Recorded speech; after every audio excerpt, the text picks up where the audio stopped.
Pemirsa, sidang kasus perintangan penyidikan atas tewasnya Brigadir Yosua masih terus bergulir dengan agenda pemeriksaan saksi. Saksi mahkota dan ahli dihadirkan jaksa penuntut umum untuk para terdakwa. Informasi selengkapnya akan disampaikan jurnalis MJN ada Marcelina Tumondo dari Pengadilan Negeri Jakarta Selatan. Marcel, siapa saja saksi-saksi yang dihadirkan hari ini untuk perkara obstruction of justice?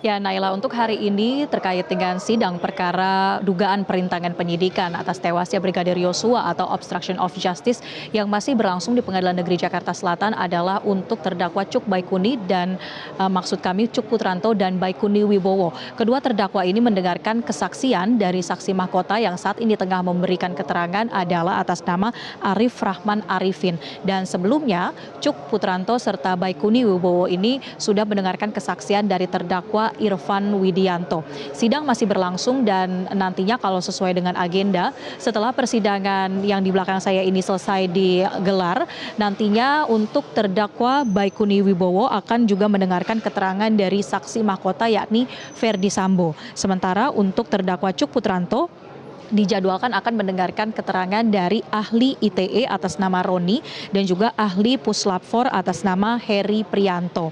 Sebelumnya juga telah digelar persidangan kasus obstruction of justice ini untuk terdakwa Hendra Kurniawan dan Agus Nurpatria yang mendengarkan kesaksian dari terdakwa Arif Rahman Arifin. Sudah selesai pada siang tadi sekitar pukul 13 waktu Indonesia Barat, dan berdasarkan informasi terkini bahwa untuk persidangan bagi Hendra Kurniawan dan Agus Nurpatria ini yang seharusnya dilanjutkan pada hari ini dengan meminta keterangan dari Baikuni Wibowo nantinya akan ditunda sampai dengan tanggal 5 Januari 2023 mendatang, yang mana untuk terdakwa Hendra Kurniawan dan Agus Nurpatria diagendakan akan mendengar kesaksian dari sejumlah saksi mahkota ataupun saksi ahli.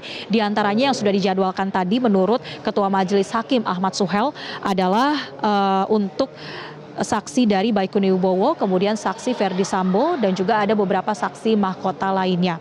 Sejalan dengan digelarnya persidangan obstruction of justice pada hari ini, Pengadilan Negeri Jakarta Selatan juga pagi tadi sudah menggelar persidangan untuk perkara pembunuhan berencana, khususnya bagi terdakwa Ferdi Sambo dan Putri Chandrawati.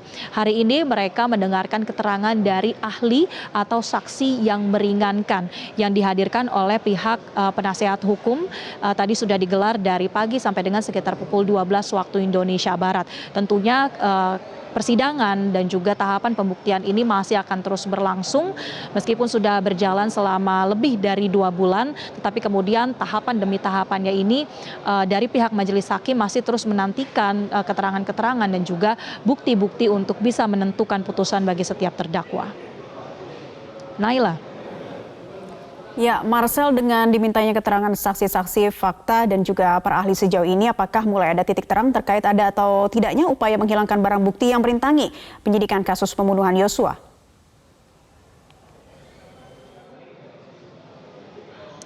Ya, Naila, untuk persidangan kasus obstruction of justice ini, kalau kemudian terkait dengan titik terang, nampaknya kita masih harus sabar menunggu tahapan-tahapan selanjutnya, karena setelah tahapan pembuktian ini selesai, maka tentunya jaksa akan merumuskan tuntutan yang akan diberikan kepada para terdakwa. Barulah setelah itu para terdakwa ini akan diberikan kesempatan untuk mengajukan keberatan ataupun pembelaan mereka, dan paling terakhir ini tentu yang sangat kita nantikan adalah vonis atau putusan dari majelis hakim apakah setiap terdakwa terutama untuk kasus obstruction of justice ini terbukti melanggar sejumlah pasal yang didakwakan dari Undang-Undang ITE.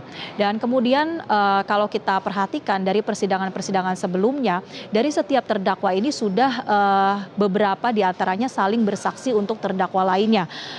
Kurang lebih atau secara garis besar kronologi yang disampaikan oleh setiap saksi, baik itu saksi fakta ataupun saksi mahkota, ini tidak jauh berbeda sebetulnya dengan apa yang sudah dirumuskan dalam dakwaan jaksa penuntut umum. Tetapi tetap saja setiap terdakwa tentu memiliki alasan ataupun pembelaan mereka masing-masing.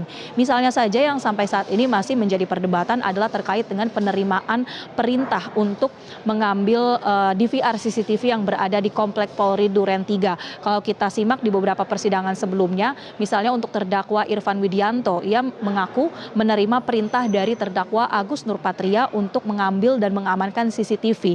Padahal keterangan yang disampaikan oleh terdakwa Agus Nurpatria, ia mengaku hanya memberi perintah untuk mengecek dan juga mengamankan CCTV tersebut.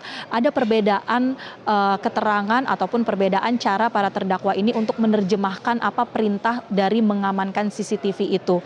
Kemudian yang juga masih menjadi perdebatan adalah setiap terdakwa mengatasnamakan perbuatan mereka, entah itu untuk mengambil CCTV, mengkopi rekaman CCTV ataupun merusak barang bukti di CCTV. Alasan dari setiap terdakwa adalah karena mereka menerima perintah yang mereka ketahui dari terdakwa Ferdi Sambo. Pada saat itu ia merupakan Jenderal Bintang 2, kemudian juga Kadif Propam Polri, sehingga yang menjadi alasan mereka adalah tentu tidak sampai hati untuk bisa menolak perintah dari Ferdi Sambo. Dalam rangkaian persidangan obstruction of justice ini juga sebetulnya Ferdi Sambo sudah mengakui perbuatannya yang membuat skenario tembak-menembak, kemudian juga memberikan perintah kepada sejumlah bawahannya di Divisi Propam Polri khususnya. Tetapi tentu pengakuan dari Ferdi Sambo ini tidak cukup untuk kemudian menggugurkan dakwaan-dakwaan bagi para terdakwa lainnya. Bahkan beberapa terdakwa yang juga merupakan anggota Polri, mereka sudah dikenakan sanksi kode etik dari pihak kepolisian, entah itu pemberhentian tidak dengan hormat atau juga demosi, sehingga tentunya fakta-fakta menarik yang kita temukan dalam persidangan beberapa pekan terakhir ini dan juga pembelaan-pembelaan yang disampaikan dari para terdakwa ini sudah tercatat dan juga tentu akan menjadi pertimbangan dari majelis hakim. Kita nantikan bersama berlangsungnya persidangan obstruction of justice ini. Demikian, Naila. Marcelina Tumondo melaporkan langsung dari Pengadilan Negeri Jakarta Selatan. Selamat bertugas kembali.